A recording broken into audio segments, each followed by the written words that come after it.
Hello and welcome to a new episode.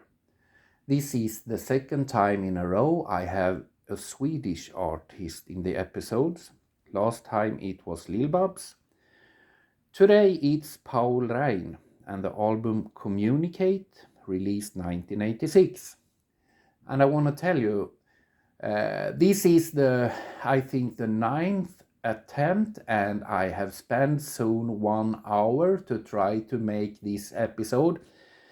This has never happened before. I start to be really pissed off because something happened all the time. And the last attempt I told in the start, I'm not care about what's gonna happen. I'm gonna go on.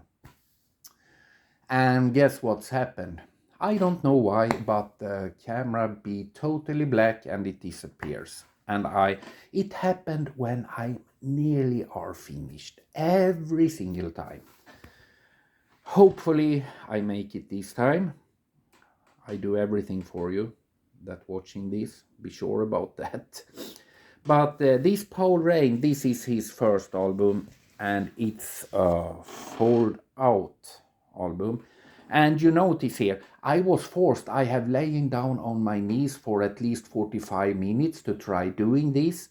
And now my legs and my back hurt so much, so I had take my drum throne and put it here to the table because I must sit when I do this now because of all fails. This song, Stop, Give It Up, is, I guess, the most famous song he ever done, and absolutely the most famous from this album. He has doing the most of this album by himself, but he has produced it together with Christer Sandelin and Tommy Ekman. You can see their names there, and also produced by Paul Rein.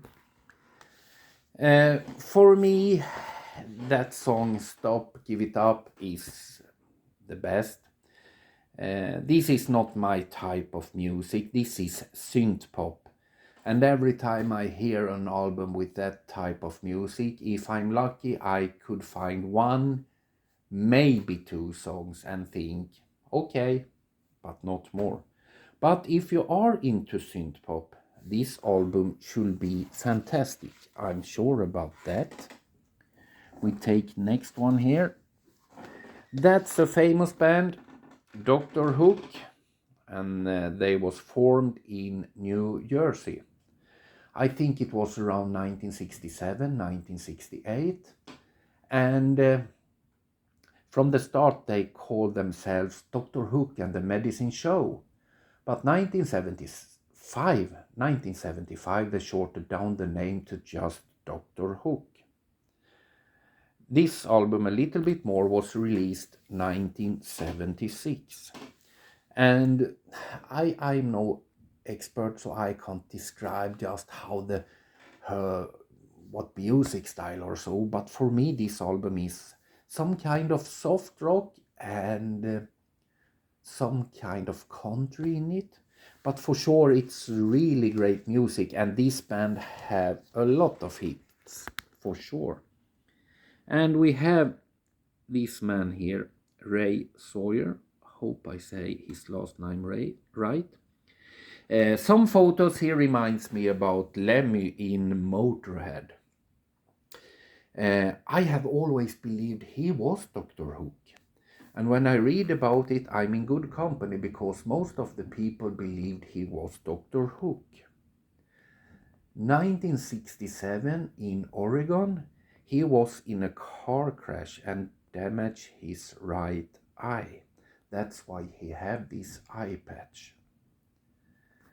And he passed away 2018 in the age of 81 years.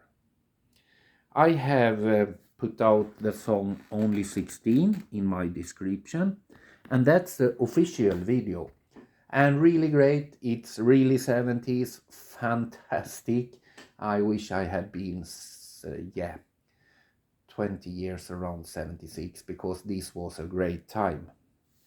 And watch the drummer, he's only in for 5-6 seconds, but the way he hit his hat, I have a good laugh about it. It looks so cool.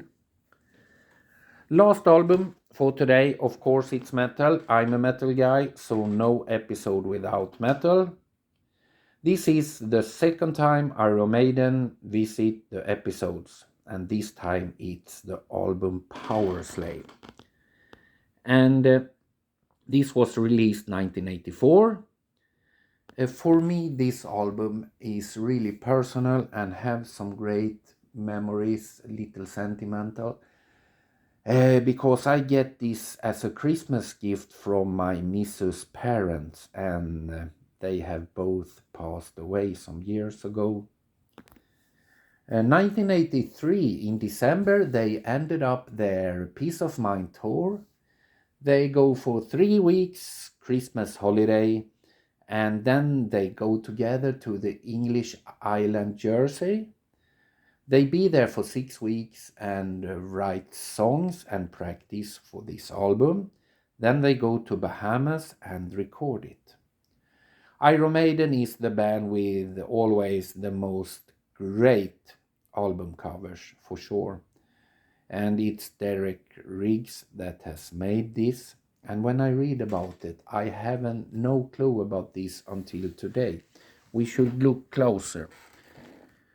Here, when I do this, that's when it has happened something and I have been forced to start over again.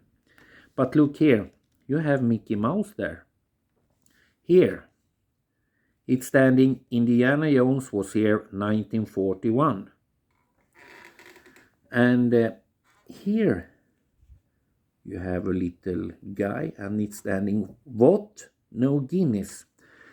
And some other place there should be standing bollocks, and he do this like a kind of humoristic thing. He get these little parts into it. Bruce Dickinson has said this is his favorite cover. The backside is also awesome, really, really great, for sure. The songs, the whole album is fantastic. Be sure about that. The title track by Bruce Dickinson.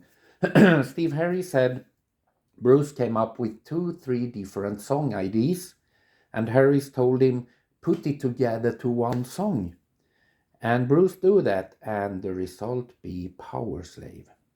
Aces High is about an English Spitfire pilot fighting the Germans in the air. And 2 Minutes to Midnight is about the threat the nuclear war is, and that's pretty actual today too. I have hurried to finish this now so nothing happened again, and I want to thank you all for watching, and you find a link to Aces High in the description. Take care, people. Thanks for watching.